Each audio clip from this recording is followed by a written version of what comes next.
ざいます。よろしくお願いします。お願いします。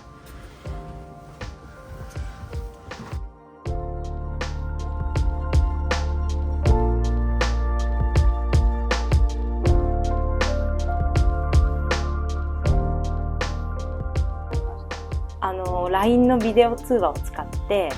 ちょっと時差があったんでこっちは夜だったんですけど内見を一緒にして庭を見て一緒に来ました。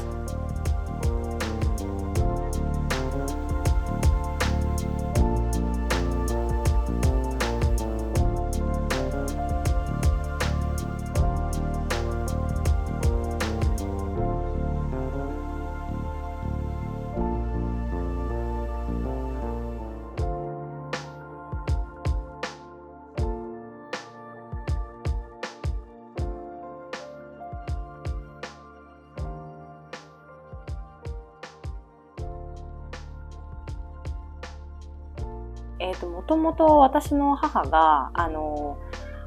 うやっていろんなものを作るのが好きだった影響もあってで自分で作り始めたんですけど、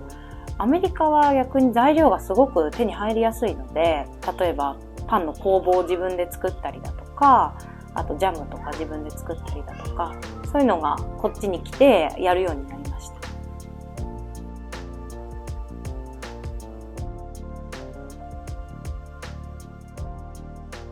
キッチンが広いので作業はすごく、スムーズというか、置いとく場所があるっていうのは毎日本当に1日3食作る上で広いキッチンはすごく助かってます。ブラックフライデーで安く買ってでそれがご飯を炊けるってことが分かったのでやってみたら炊飯器より美味しく炊けるし、あと量もね炊飯器よりいっぱい炊けるのでかなり重宝してます。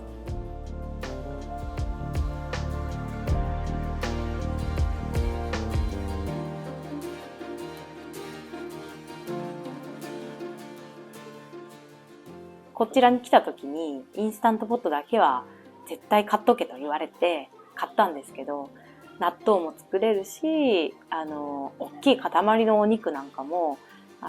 圧力釜なんで柔らかくできるし、本当に週1回は必ず使うぐらい使ってます。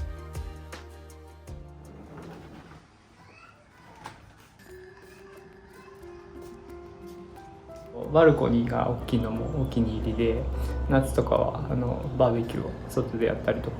します。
近所の方々が同世代の子供がいるので、学校帰りに遊べたりだとか、あと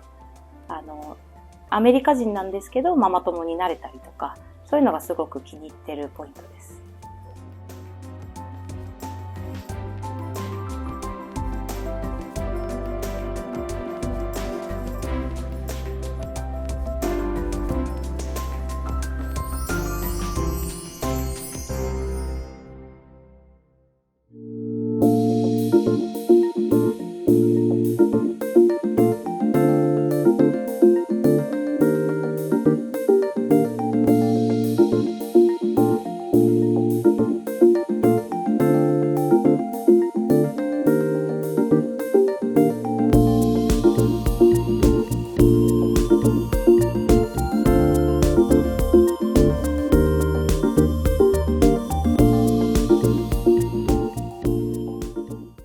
リドグループ。